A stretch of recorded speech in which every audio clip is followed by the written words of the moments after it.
Gotta like clear my throat. I just realized right before I was about to speak that I haven't spoken yet today. So, good morning, everybody. Welcome to what I really hope is going to be the first of my live video segments. So, if you've been following me regularly, I have spoken a lot about how I'm trying to find the right time to hop on to live, which is more or less at the same time weekly. So I decided that I would set an alarm, go make a cup of coffee, and just hop on live. So I'm not going to worry about the hair. I'm not going to worry about the makeup. We're just going to worry about the content. So I just noticed as I was coming down, like, I actually didn't, I guess, get all the mascara off my eyes last night when I was washing my face, but what can you do? So, Body, Mind, Fitness, as you can see in the corner, that is my business, and I don't just deal with fitness. I am a yogi, a yoga teacher, and a personal trainer, but I also like to incorporate ways that you can improve kind of your everyday life. I know I struggle a lot with it because I am a new mom. New mom. My oldest is 2.5, so maybe not so new anymore, but just since I became a mom, a lot of things changed, and I'm always striving to just kind of make my life a little better. I had all these thoughts and feelings about exactly how I'm going to parent my kids, and that didn't happen. And when I look back on my life, there's other periods of my life where I know I was striving to find more life balance, more wellness, so to speak, in my everyday living. So this is why I am here today. So last week I let me grab a cup of coffee. Maybe it'll help, like a cup of coffee, sip of coffee. See, it's still early. So it must have been last Sunday, I believe, was the first full week that I had the new iOS on my iPhone, which comes with a an app called Screen Time, and I'm probably way behind everyone else on this. I'm always super late downloading my stuff. I was like, everyone had the Kylie Jenner whatever it's called on Instagram, and I was like, I don't know what anybody's talking about, but I always seem to be the last to get a heads up on anything, so this is new for me. So I do make a conscious decision to try to limit my time on my phone, especially on social media, because for a while it was an issue. I used the excuse that I'm on here for my business, and I would try to post every day sometimes, or things like that, and I was like, this really isn't for me, and I'm really just kind of going back towards trying to post more content. Anyways, Screen Time. It gives you an update of how much time you spent on your phone. This is for the iPhone, if I didn't mention that. And it breaks it down by categories.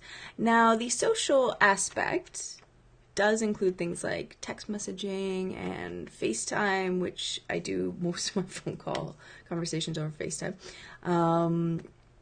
The ones with family anyways, my business ones are done over my computer. And I was shocked to see that in the past week, I spent almost a whole day on social media. 17 hours and 39 minutes in 1 week. Now, I was a little bit surprised by this, but when I actually think about it, maybe not. I am somebody who checks out and goes to social media. So if I get exhausted from dealing with the kids, I just hop onto Facebook and I just scroll, and it's mindless. It's like mindless. I'm just like, oh, and I see what grabs my attention. Or on Instagram. I like.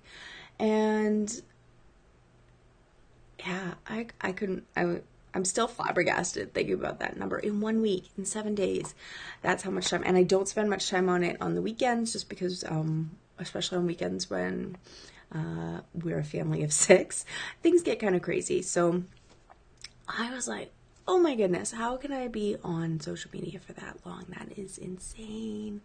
So yeah, very big eye opener. Now, when I checked in on it yesterday, or it gave me a little notification, I was down 10%.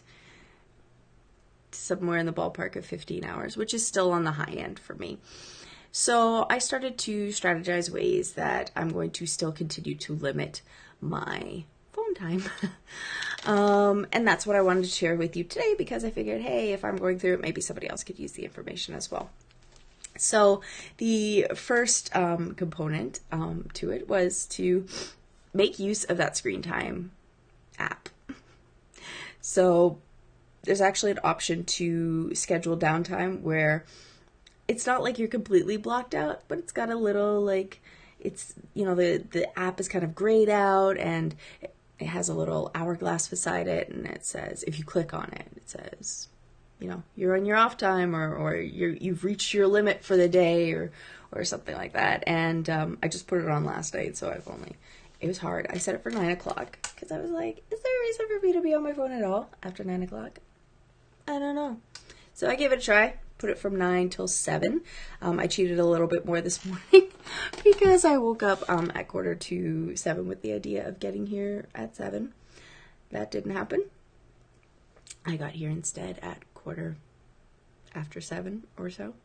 And then I realized we're rearranging the house right now. The lighting here is pretty bad, so I'm going to try to rectify that next week. Or maybe it doesn't matter. Maybe who cares? I don't know. Let me know what you think.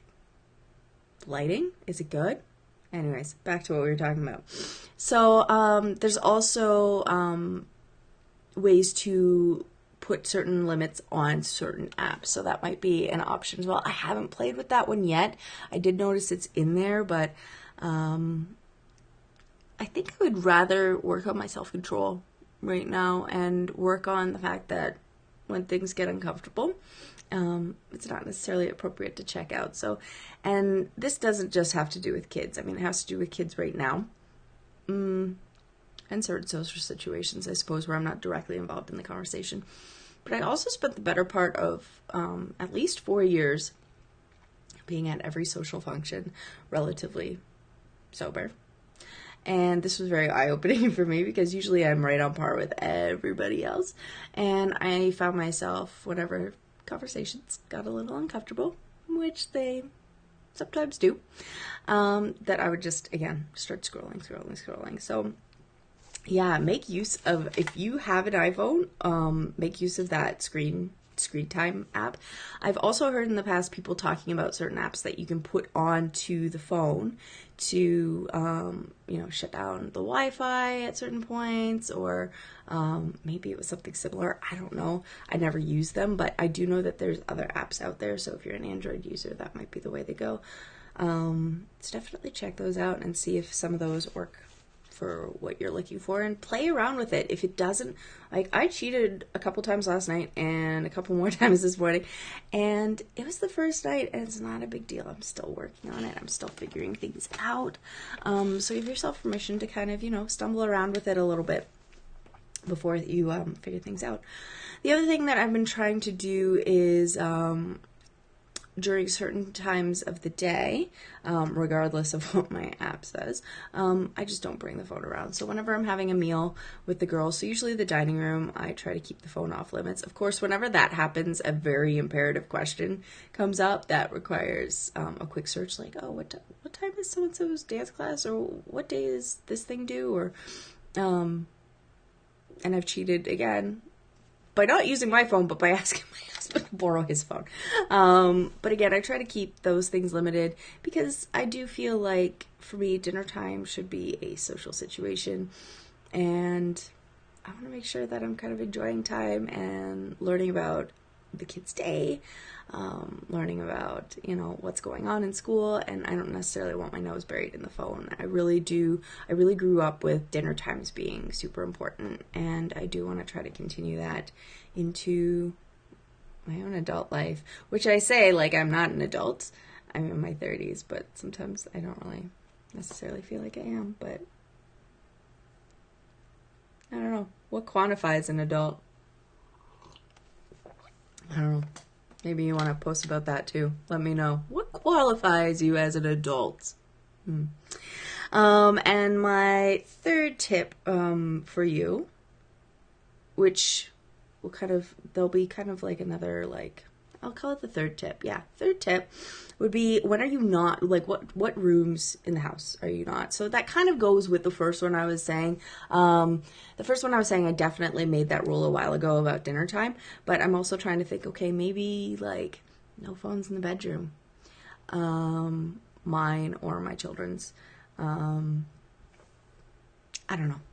I mean, I plug my phone in right by my bed. I'm getting pretty good at not just checking my phone right away, even when I set the alarm.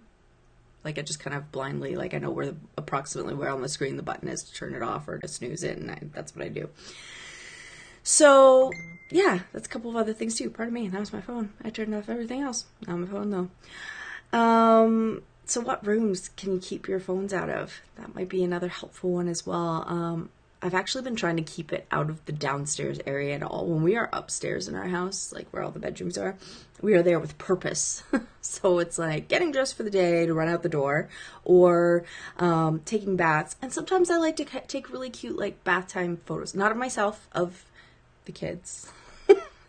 But I really do just want to kind of, keep the phones out of the upstairs. So that's another rule of mine. And number 4 would be to, a friend of mine actually told me about this yesterday, is she sets up certain apps on her phone to not work unless she's connected to the Wi-Fi. So if she's out somewhere and goes to check Facebook, it's going to be like, no, I'm sorry, don't work because you are not attached to Wi-Fi. And that might be a way to go as well. And this kind of goes back to that screen time app where you can schedule your downtimes or put limits on your apps. Again, I haven't explored that limiting of the apps, but there are some limits that are there. And kind of another one, I guess we'll call this 4.5, that kind of connects everything together, is decide when you are choosing to not be on your phone. So again, I talked about dinner times. I don't like to have the phone even at the table because it's very tempting for me when conversation gets blah, or the kids get whiny, or I'm asking them to eat for the 5th time, to check out and go on to Instagram, because I'm totally guilty of that. I get like uncomfortable and I check out. And do you do that? Like, does anybody else do that, where they kind of just like, oh, I don't want to be part of this right now. I just want to kind of disappear into the world of, I don't know, my feed. Anyway, so those are my tips for you today. So please feel free to put an emoji in the comments, letting me know what you think. Throw me a comment. Let me know about other topics you'd like me to talk about come Monday morning before the rest of the house wakes up. And again, thank you so much for tuning in, and whether it was live or through the replay, I really appreciate your support all the time. So yes, let me know if you have any other ideas too, because I'm looking for them to try to get myself off the phone. I would really like to hear, because I just came up with some stuff in the hour after the shocking moment of, wow, I tried really hard this week to not be on my phone, and I still accumulated over 15 hours on social apps. Yeah, it's hard. Anyways, let me know what you think. And this is my cue, because I'm looking at the baby monitor and it looks like somebody just woke up. So I will talk to you soon, and I will see you next Monday, 7 a.m. Thanks so much, and thanks for tuning in to I Woke Up Like This, episode 1. Have a great day.